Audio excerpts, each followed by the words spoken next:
ma dhicin haddana ma dhacayso mana dhici doonto isagaana ka meermeeray maalintii ay mudneed soo martay Master Wenger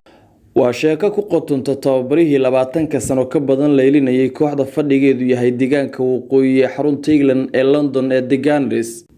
Soomaalidu waxay tiraahdaa wax tagay tiigsimaad male balse tixraacooda iyo ka sheekayntooda ayaa mararka qaar xiiso yeeshay waayo kadib tababarihii reer Faransa ee Arsenal leelinayay 22 sano Arsene Wenger waa mid ka mid ah macallimiinta waqtiga ugu dheer hal koox leeliyay taariikhda kubadda cagta ninka 22 sano leelinayay kooxda Arsenal ee Arsene Wenger France u dhashay waa mid ka mid ah macallimiinta ugu nasiibka xun marka la eego in uu fursad u helay helitaanka ciyaartoydii ugu saameynta badneed kubadda cagta qarnigan 20aad haddana uusan ka faa'iideysan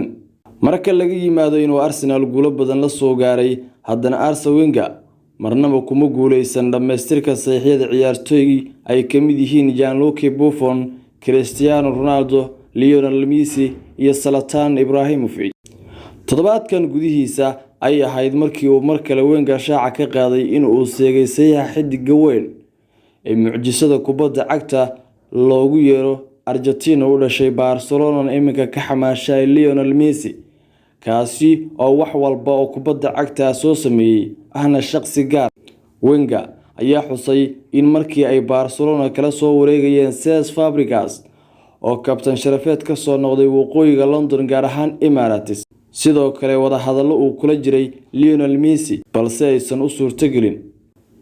halkan waxaan idinku muujin doonaa shax bir ah oo laga sameeyay xidigaha cajiibka ah ee uu Arsene Wenger seegay saxiixyadooda isla markaana fursad u haystay in uu keeno Emirates Stadium ama Highbury garoonkii hore Arsenal shaxdan waxaa goolka ugu jira Gianluigi Buffon mid ka mid ah goolayaasha kubadda cagta soo maray ebed kuwoodii ugu fiicnaa ana haliyay ilaa iyo maanta da'da 40 sano ku ciyaaraya Italy iyo Juventusna waqtigii ugu wacnaa ku soo qaatay saddex difaac ayaa shaxdan ka soo muuqday waxayna kala yihiin Roberto Carlos oo Real Madrid iyo Brazil waqtiyo dahabiya ku soo qaatay Gerard Piqué oo lama taabtaan ilaa maanta ka ah Barcelona iyo waliba Vincent Kompany kabtankii guulaha badan la soo gaaray Man City taariikhdeeda baal dahab ah kaga jira shaxdan saddex qad dhexe ayaa sidoo kale ku jira waana N'Golo Kante, Xavi Alonso iyo Angel Di Maria kuwaas oo Francis Bean iyo Argentina kala metelay sidoo kalena u soo ciyaaray kooxaha Chelsea, Real Madrid iyo Liverpool saddexduna waxa ay ka mid yihiin ciyaartoydii ugu wanaagsanaa marka laga hadlayo kuwa qadka dhexe ee qarnigan garbaha weerarka ayaa loo soo xulay labada ugu muhiimsan xilligan kubadda cagta waana Portugiiska Cristiano Ronaldo iyo sidoo kale Magic Argentine Lionel Messi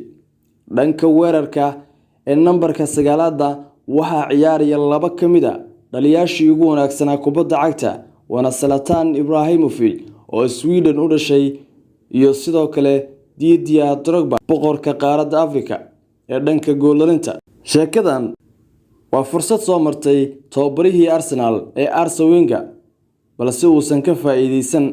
mar walbana marka uu ka hadlayo mid ka mid ah ciyaartoydan waxa ay noqotaa in dib loo xasuusiyo Arsene Wenger in fursadan ay soo martay markaasi oo isagu xitaa uu isu arko nin nasiib daran sidoo kale taageerayaasha Arsenal ayaan rumaysan karin in fursadan uu ka qasaariyay Arsene Wenger